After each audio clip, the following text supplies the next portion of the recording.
It's we've covered most of it, and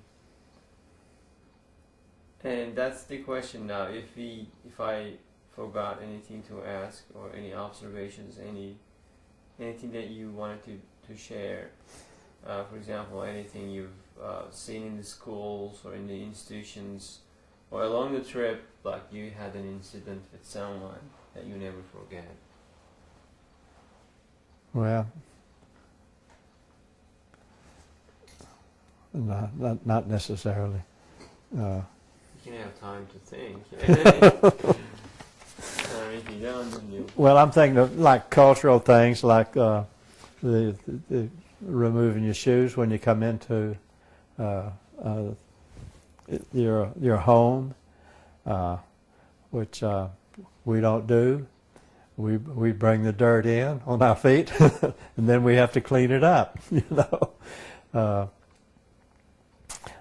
That's a practice that I think is good, but it's not one in my culture, and I doubt that it ever will be. But it's a good practice because we say we believe in cleanliness, and cleanliness is next to godliness, and we believe that, but we don't practice it to the extent that you do in the Islamic religion.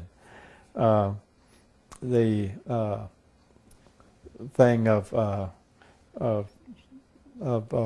women, I do feel that from what I have seen, that women need to have more freedom in the Islamic world. But then I feel that that in certain areas, not in the group that was like the Taliban, that restricted women so very much over in Afghanistan. But I believe in some areas, the women do have, a lot of freedom. I was impressed by one student that asked when we were at her home. This was a fellow who's had a shirt factory. It was his daughter. I asked her, what she was going to study when she got a little older, and she said she was going to study engineering. Well, I thought, engineering, and the woman's job is in the home and cooking and so forth. How did you come about that? And she says, well, actually, I didn't have any choice. And I said, how's that? She said, well, it was the only thing that was open to me at the time. And she said, but then after I got into it, I really like it. And I'm glad that I made, a decision to pursue engineering, a mechanical engineering at that, which seemed completely opposite, not only to an Islamic woman, but even to an American woman. But I was impressed with that, and with that openness and with that, with her ability to be able to choose, what she would like to do, even though it was not the usual thing, in her culture. For instance, this is the common room.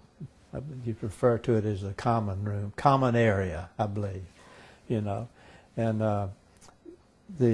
when you come into the common area in an Islamic home, you should be well dressed. You shouldn't come in and expose your body, to in the common area. I think that's nice, a decent thing too. There's so many things, that have value and decency in your religion and your culture, that they have value in our culture too, but we don't practice them in the same way. There's more discipline, to encourage you to practice it in your religion than there is discipline that encourages us in Christianity to practice it, or in America to practice. Because goodness knows we see so much on our media that is not good for adults, not good for children, but still with the freedom of the press, freedom of speech. You know, people get by with a lot of things that really are not decent and are not are good for us. Okay, give a message to American people or the whole world. What would that be? Well, we had a fella in America that wrote several volumes on Christianity, and he wrote 17 volumes, and he was asked, I think, to summarize it, and but he summarized it in 3 words: love one another. And I think that the whole world, we have to love one another. We have to dialogue with one another. We have to understand one another. We have to accept the differences, you know, as well as the similarities. But we have to accept them peacefully. We have to give people the right to their own thoughts, their own way of life, you know, and we insist on the right to have our way of life, you know. And I think that that loving one another is a message for the world. I think that's the only way we'll ever have peace in the world. So I think we need to get at it, be at it, and soon. So as a last question, I'd like to ask you whether these IID trips, which are meant to be bridging the gaps between the faiths and cooperation, form cooperations, and the first-hand experience about interfaith dialogue, as well as the one-to-one interaction. These are all organized for these all goals. Do you think it's reached the goals? I think they're very successful.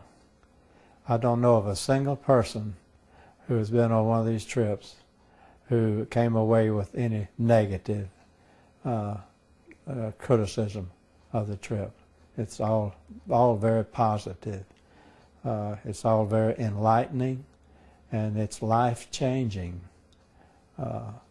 And it makes it easier for us to live in peace with each other, for us to understand each other.